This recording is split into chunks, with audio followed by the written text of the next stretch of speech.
Good morning. Good morning sir. Good morning. Good morning. Sir हम आज आए थे, काफ़ी दिनों से सर कुछ सवाल थे हमारे जो हम पूछना चाहते थे। आज सोचा समय भी अच्छा है सर, तो इसीलिए आए हैं पूछने के लिए कुछ हमारे। ठीक है, आइए बैठिए प्लीज। Thank you sir. बताइए जी, आपकी क्या क्वेरीज हैं?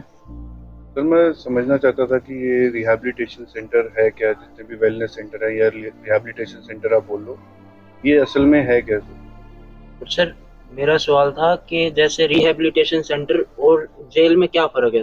कई बंदे कहते हैं कि जब वो रिहैब में आते हैं कि ये जेल है, वो जेल मानते हैं इस चीज़ को, तो सर इनमें क्या फ़र्क है? क्योंकि बड़ा अच्छा सवाल है आप दोनों का। सबसे पहले तो रिहैबिलिटेशन सेंटर क्या होता है और उसके बाद मैं बताऊंगा जेल और इसके अंदर में क्या डिफरेंस होता है। इट मीन्स रिहैबिलिटेट होना है, यानी कि हिंदी में बोला जाए तो उसको बोलते हैं पुनर्स्थापित करना। पुनर्स्थापित अब किस चीज में करना है? वो होते हैं 5 फैक्टर्स होते हैं, 5 तत्व होते हैं जिनके अंदर में एक एडिक्ट जब नशा कर रहा होता है वो उनसे दूर हो जाता है। वो 5 फैक्टर्स होते हैं। अब वो 5 फैक्टर्स क्या होते हैं आप याद करके देखिए कि सबसे पहले जो होता है जॉब या स्टडीज के ऊपर इफेक्ट पड़ता है। जी सर। पढ़ा आके उसके बाद में पॉजिटिव फ्रेंड्स जिंदगी से हटने शुरू हो गए थे। Yes sir. पॉजिटिव फ्रेंड्स की जगह किस चीज ने ले ली? नेगेटिव फ्रेंड्स ने। जॉब और स्टडीज एक जिम्मेवारी होती है, उससे गैर जिम्मेवार होने लग जाता है, पढ़ाई की तरफ अपने फ्यूचर के बारे में सोचते नहीं है। प्लस जो जॉब होता है उसकी तरफ भी पूरा ध्यान नहीं दिया जाता और उससे भी कट ऑफ होने लग जाता है। मानते हो इस चीज को? यस और तीसरा होता है रूल्स एंड रेगुलेशंस होते हैं, उनको भी फॉलो नहीं कर रहा होता है जो एडिक्ट होता है। यानी कि स्कूल में जाना या बिजनेस में जाना या जॉब पे जाना, देर से जाना या देर से उठना, कई चीज़ें होती हैं जिनको कट ऑफ होने लग जाता है। रूल्स एंड रेगुलेशंस भी उसकी लाइफ से हटने शुरू हो जाते हैं, उससे दूर होने लग जाता है। यानी कि पहले अच्छा वाला सच बोल रहा होता था और बाद में क्या होने लग गया? झूठ बोलने लग गए। पहले जिम्मेवारी समझता था, उसके बाद गैर जिम्मेवारी होने लग गई। पहले किसी को गुस्सा नहीं करते थे, अब गुस्सा, चिड़चिड़ापन, ये सारी चीज़ें आने लग गई लाइफ के अंदर। लास्ट के अंदर में क्योंकि उसकी एडिक्शन इतनी हैवी हो जाती है उसके ऊपर में कि अब कि लास्ट के अंदर में उसकी अटैचमेंट जो है उसके अपने सब्सटेंस के साथ इतनी ज़्यादा होने लग जाती है कि वो अपने फैमिली के साथ डिटैच होने लग जाता है और अपनी बॉटल या सब्सटेंस है उसके साथ अटैच होने लग जाता है। अब आपका सवाल जो था जेल और जेल, अब जेल एक कॉन्सिक्वेंस है और वहाँ पर ज़्यादातर जो देखा जाए अगर तो वहाँ पर क्या होता है कि उससे और ज़्यादा नेगेटिव होने लग जाता है। आपने आजकल भी सुना होगा जो भी अंदर कैद काट रहे हैं उनके पास नए लड़के जाते हैं, वो भी कुछ और गलत सीख के आ जाते हैं, वो आने के बाद में वो और गलत करने लग जाते हैं। अब यहाँ पर रिहैबिलिटेशन सेंटर में रिहैबिलिटेट होना होता है। अब जो पॉजिटिव फ्रेंड्स पहले लाइफ से हट गए थे फिर से पॉजिटिव फ्रेंड्स बनाने हैं उन्होंने। जिम्मेवारी समझनी होती है वो जिम्मेवारी व्यक्ति बनाते हैं हम उनको, क्योंकि एडिक्ट की डेफिनेशन जो है it says that he is totally irresponsible, और जिम्मेवारी से भागने वाला एस्केपिस्ट होता है। या उनको हम जिम्मेवार व्यक्ति बनाते हैं। ज़्यादा प्यार नशे के साथ होने लग गया था, attachment with the substance and getting detachment from the family. और कोई क्वेश्चन किसी का? सर मेरा सवाल है, सर मुझे ऐसा लगता है एडिक्शन नाइलाज बीमारी है, इसका कोई इलाज नहीं है। देखिए क्वेश्चन आपका बड़ा अच्छा है। एडिक्शन लाइलाज बीमारी वाकई है, लेकिन इसको रोका जा सकता है। इट कैन बी अरेस्टेड, इसको अरेस्ट करके रखना पड़ता है। जैसे डायबिटीज का आपने सुना है?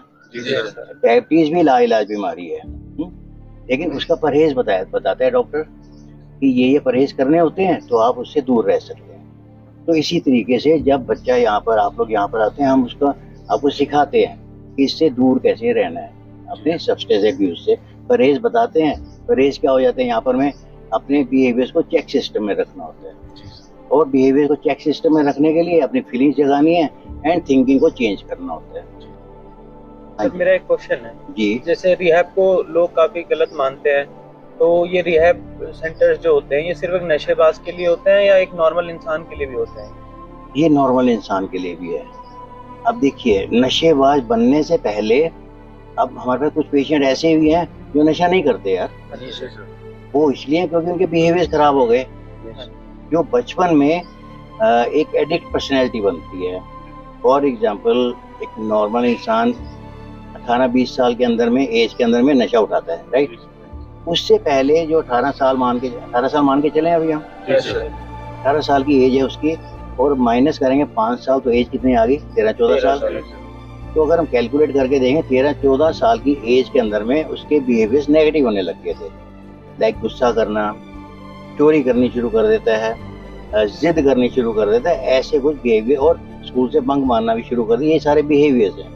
तो इसका मतलब वो जो स्टेज आ चुकी है वो एक एडिक्ट पर्सनैलिटी बन चुका है बच्चा। अभी जो बच्चे हमारे पास हैं जो अभी नशा नहीं करते वो एडिक्ट पर्सनैलिटीज हैं, क्योंकि पहले बिहेवियर्स खराब होते हैं और negative behaviours they lead them to negative things.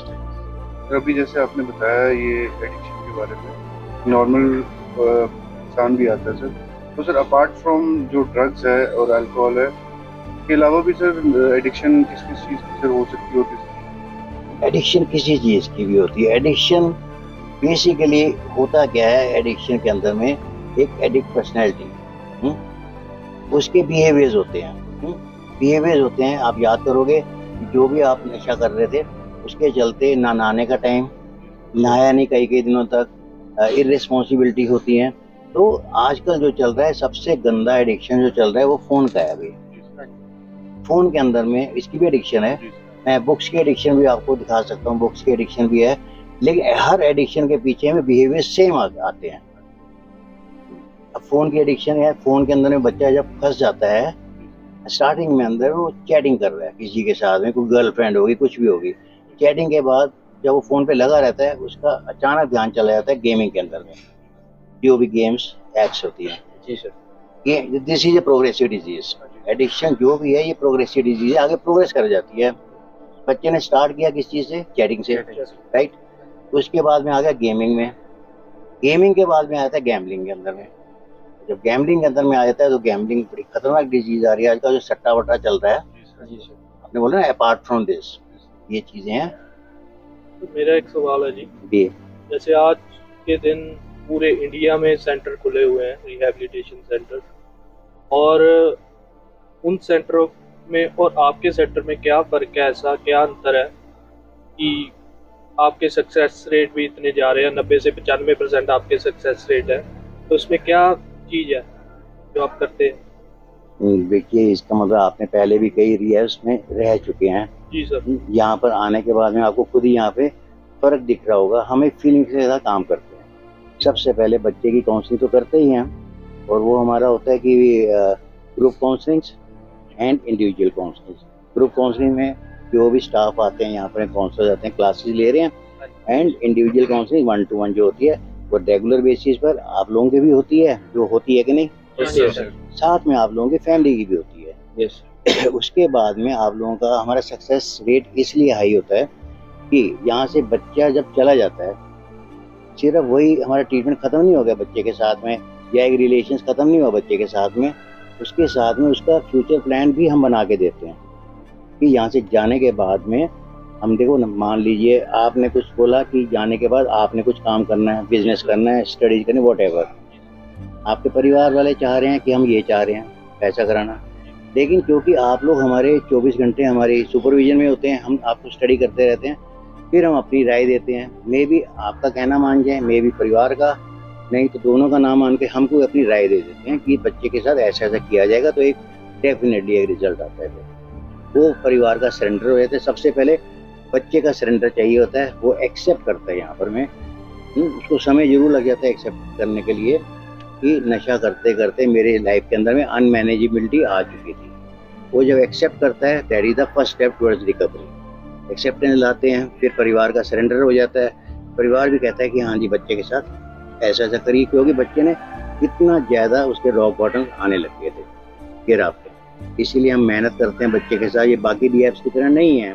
कुछ रिहैब्स होते हैं जैसे सेडेटिव्स दे दिए, सुला दिया, that is not the treatment. और ट्रीटमेंट नहीं, बच्चा अगर देरी से उठ भी रहा है, हम उनको समझाएंगे, देर से उठने का नुकसान बताएंगे, क्योंकि यहाँ पर टाइमली सारा कुछ हो रहा होता है। टाइम से खाइए, अच्छी सोच के अंदर साथ खाइए, शरीर पे लगेगा बहुत कुछ। तो do an action with positive thinking. जो भी यहाँ पे कार्य सिखाया जा रहा है आपको, एक अच्छी सोच के साथ करेंगे, पॉजिटिव थिंकिंग के साथ, डेफिनेटली एक रिजल्ट है। सर जैसे यहाँ से ट्रीटमेंट लेके सर जब चले जाते हैं सर यहाँ पे माहौल आपको पता है सर, चेक सिस्टम में रखते हैं, हम्म, प्रॉपर चेक सिस्टम होता है, हर एक चीज़ का फॉलो अप होता है। तो जब एक इंसान यहाँ से बाहर चले जाता है ट्रीटमेंट लेके, तो उसको सर कौन से फैक्टर्स पे उसको काम करना चाहिए कि वो आगे जाके भी रिकवरी में रहे, और हमेशा उसका मतलब सर स्ट्रेस में भी अगर हो तो कम से कम सर वो अपने सब्सटेंस की तरफ नहीं जाए या किसी भी कोई एडिक्शन की तरफ नहीं जी देखिए, सबसे पहले आपको मानना पड़ेगा कि रिकवरी कभी स्ट्रेट लाइन में नहीं चलेगी। रिकवरी कभी भी स्ट्रेट लाइन में नहीं चलेगी। इसके अंदर अप्स एंड डाउन आते हैं, और अप्स एंड डाउन आपके थ्रू द ट्रीटमेंट का समय जो है, इस समय भी अप्स एंड डाउन आएंगे आपके साथ में। वो उसका एक ड्यूरेशन होता है। लाइक ग्राफ चल रहा है आपका अच्छा, फर्स्ट मंथ, थर्ड मंथ के पास आते आते डाउनफॉल आएगा, आपके बिहेवियर थोड़े से गड़बड़ाएंगे वहां पर में। लेकिन वो आपको वार्निंग बेल्स है कि 3 महीने हो गए मेरा विवाद आ रहे हैं, और ये मेरा वार्निंग बेल है, मेरे को फिर से चेक सिस्टम में रखना पड़ेगा। आगे चल करके फिर वो 4-5 महीने हो गए, 5 महीने, 5.5 महीने के आसपास या 6.5 महीने में फिर से ग्राफ डाउन आएगा, वो भी वार्निंग बेल है। ऐसे 9 महीने, 12 महीने यहाँ से जाने के बाद में फिर अगर आपको दिख रहा है, आपको महसूस तो होगा कि नहीं कि मैं झूठ बोलने लग गया हूँ, मेरे चिड़चिड़ापन आ रहा है, मैं आलस करने लग गया हूँ, ये बिहेवियर आपको नोट हो रहे हैं, वो आपको अवेयर हो जाना चाहिए कि यार मेरे व्यवहारों में गिरावट आ रही है और मैं फिर से नशे की तरफ जा सकता हूँ। वो आपको रोकना पड़ेगा अपने आप को। प्रोग्राम है बिहेवियर्स को चेक सिस्टम में, और बिहेवियर्स को चेंज करने के लिए change in thinking plus change in feelings करना पड़ेगा। That is equal to change in behaviour. आपको बिहेवियर दिखेंगे यार, लेकिन आपको साथ में जहाँ से जाने के बाद में आप रेगुलर टच में रहेंगे। जो भी काउंसलर्स हैं यहाँ पर में उनको फोन पे बताएंगे कि आपके साथ दिन भर में ये फीलिंग चली है, और उस फीलिंग के साथ आप खेलना नहीं है। जो भी फीलिंग चली है इमीडिएटली एक्सप्रेस योर फीलिंग्स, जो कि अभी तक कभी किया ही नहीं होगा, आप लोगों ने सप्रेस करके बैठे होंगे अपनी फीलिंग्स। ट्रीटमेंट है express your feeling at the right time in presence of right person. सही व्यक्ति के सामने सही समय पर अपनी फीलिंग्स को एक्सप्रेस कीजिए, वो थ्रू कर देंगे आपको यार, ताकि आने वाले थोड़ी समय के बाद में वो फिर गलती ना हो। टच में रहना बहुत जरूरी है। देखिए आपने बड़ी मेहनत करते हो बच्चों पर, यहाँ पर बहुत अच्छा लगता है। पर्सनल टाइम क्योंकि निकाल ये हमारा ट्रीटमेंट का कंसेप्ट ही यही है, घर से दूर लेकिन घर वाला माहौल दे, हाँ जी, होम अवे फ्रॉम। ठीक है जी, हमें भी अच्छा लगता है जब आप लोग ठीक होते हैं। ऐसा नहीं लगता कि हम कहीं फंसे हुए हैं, मतलब एक घर जैसी फीलिंग आती है यहाँ पर, सारे अपने जैसे अपने फैमिली मेंबर है ही फैमिली है, मन भी लगता है। ऐसा कुछ नहीं होता कि कोई कुछ दिक्कत हो रही हो, कोई परेशानी हो।